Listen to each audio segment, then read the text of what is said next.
तुम्ही 12 लाख रुपयाच्या निधीचा अपहार केला।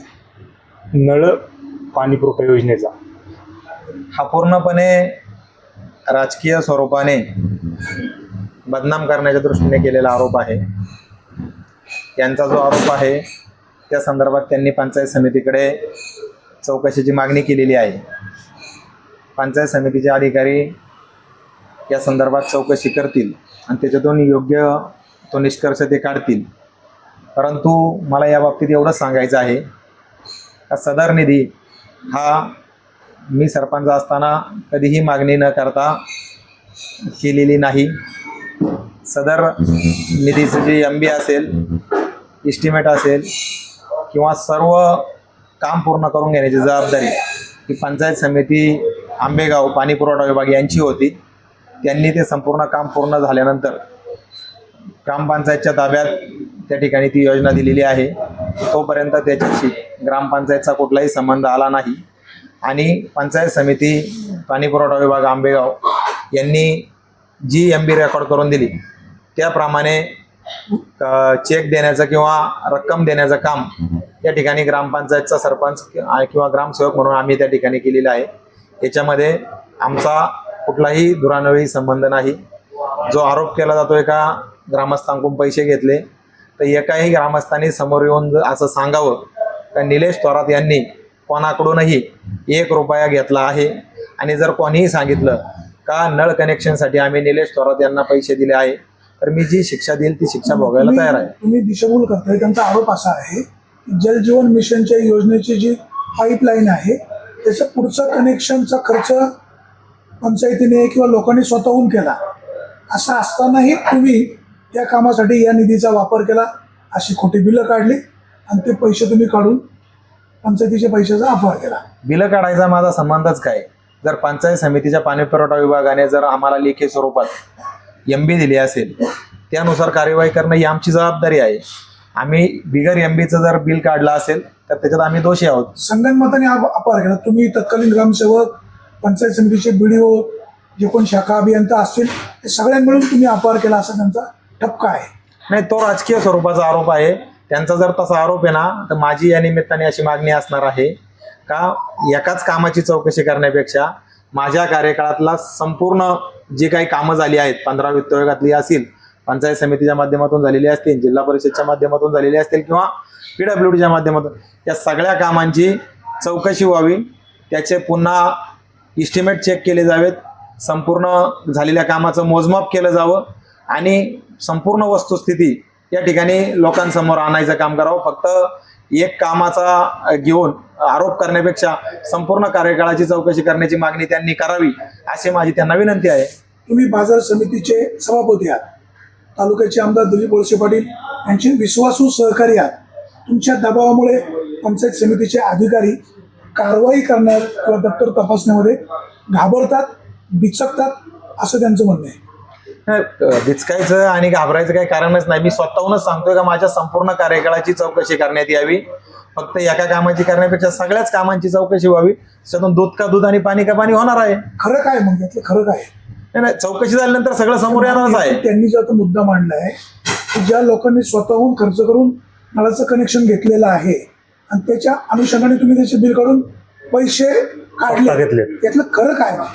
त्यांचं म्हणणं आहे ना माझ्या कार्यकाळात हे सगळं काम झालंय, तर मग मला एवढंच त्यांना सांगायचं आहे, माझ्या कार्यकाळात झालं असो किंवा माझ्या पूर्वीच्या सरपंचांच्या कार्यकाळात झालं असो, या सगळ्या कार्यकाळात निलेश थोरात यांनी कोणाकडून 1 रुपया घेतल्याचं त्यांनी सिद्ध करून दाखवावं किंवा ग्रामपंचायत सिद्ध झालं तर जी शिक्षा होईल ती भोगायला मी तयार आहे। तुम्हाला बदनाम करण्याचा प्रयत्न होता? 100% बदनाम करण्याचा प्रयत्न होतोय। त्यांचा पूर्व इतिहास तपासला तर त्यांनी मागाशी कबूल केलं का त्यांना सरपंच करण्यात माझा हात आहे। 100% त्यांना सरपंच करण्यात आमचा सगळ्यांचा आहे। आम्ही मत दिलेलं आहे म्हणूनच त्या सरपंच झाल्या आहेत। परंतु सरपंच होत असताना काही कमिटमेंट होत्या। आमच्या बॉडीतील सारिका थोरात म्हणून एक आमच्या ज्येष्ठ सदस्य होत्या, त्यांना सुद्धा सरपंच म्हणून काम करण्याची इच्छा होती आणि मी बाजार समितीचा सभापती होणार असल्यामुळं मी त्या ठिकाणी सरपंच पदाचा राजीनामा दिला आणि त्यावेळेस दोन्ही सदस्यांना 6-6 महिन्याचा कार्यकाळ द्यायचा असा त्या ठिकाणी शब्द झाला होता आणि त्या शब्दाच्या प्रमाणे माधुरी शेटे या वागल्या नाहीत आणि त्यांनी राजीनामा दिला नाही आणि मग आता आपली समाजामध्ये बदनामी झाली आहे. मग ही बदनामी आपण कशी पुसून काढायची म्हणून हे माझ्यावर आरोप करण्याचा प्रयत्न चालू आहे. मुळात या सगळ्या घटना 2-3 वर्षापूर्वीच्या आहेत. 2-3 वर्ष ग्रामस्थ जर असं काही चुकीचं घडलं असतं तर शांत बसले नसते. 2-3 वर्षांनी हा सगळा प्रकार बाहेर काढायचा म्हणजे शिळ्याकडे ऊत आणण्याचा हा सगळा प्रकार आहे. आणि त्याच्या पुढे जाऊन सांगायचं झालं, यांचा जो पूर्व इतिहास आहे का आजूबाजूचे त्यांचे जे भावकीतले लोक आहेत त्यांच्या जुन्या पिढीतील लोकांचे खोटे मृत्यूपत्र तयार करून यांनी जमिनी लाटण्याचं काम केलेलं आहे. यांनी पहिलं त्या जमिनी ज्या लाटल्या आहेत त्या खोट्या मृत्यूपत्राच्या आधारे त्या जमिनी ज्यांच्या घेतल्या त्या आपल्याच भावकीतले लोक आहेत त्यांना त्या द्याव्यात आणि मग दुसऱ्यावर आरोप करावेत. फुकाट आरोप करून किंवा प्रसिद्धी मिळवायची किंवा दुसऱ्याला बदनाम करायचा प्रयत्न करून स्वतः खूप शाहजूक आहे असा आव आणण्याची कुठलीही गरज नाही. जो शब्द त्यांनी दिला होता तो शब्द त्यांनी सरपंच पदाच्या निवडणुकीतला पाळला नाही आणि म्हणून आता हे सगळं षडयंत्र रचलं जात आहे. फेसबुकच्या माध्यमातून, सोशल मीडियाच्या माध्यमातून ते असतील किंवा त्यांच्या कुटुंबातील काही सदस्य असतील हे फक्त बदनामी करण्याचं काम करतात आणि मग त्या बदनामीच्या माध्यमातून आपल्याला काही आर्थिक लाभ होतो का यासाठी ते प्रयत्न करत आहे. याच्या मागं दुसरं काही नाही, फक्त आणि फक्त राजकीय षडयंत्र आहे. तुम्ही आता फार मोठा आरोप केला का त्यांनी जमिनी दाखल्या मृत्यू समजा दाखले घेऊन किंवा काही हयात माणसं असताना त्यांचे मृत्यूचे दाखले केले असाच आरोप आहे. मृत्यूपत्राचे म्हणजे मृत्यूपत्र करून घेतले आणि ती व्यक्ती हयात नसल्यानंतर त्या मृत्यू झाल्यानंतर त्या मृत्यूपत्राच्या आधारे त्यांनी जमीन लाटण्याचा प्रकार केलेला आहे. मग याबाबत तुम्ही काही प्रयत्न करणार का उघडकीस आणण्यासाठी? हा निश्चितपणे आता या पुढील काळात म्हणजे आजपर्यंत मी सरळ मार्गी जीवन जगणारा माणूस आहे. मी कधीही कोणाच्या चुकीच्या या ठिकाणी काम वाटेला गेलेलो नाही.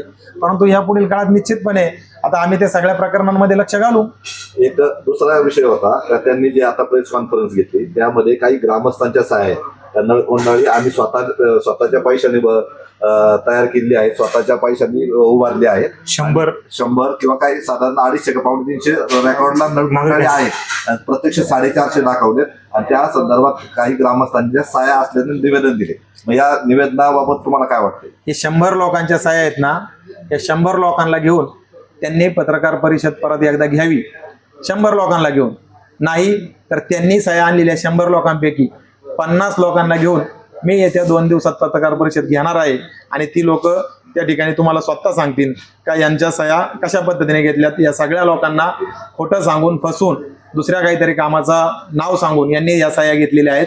या सह्या त्यांनी प्रत्यक्ष अशी कोणती तक्रार करायची आहे आणि अशा व्यक्ती माझ्या विरोधात तक्रार करायची आहे असं म्हणून घेतलेलं नाही तर वेगळी कारणं सांगून घेतलेली आहेत. लोकांची शुद्ध फसवणूक केलेली आहे.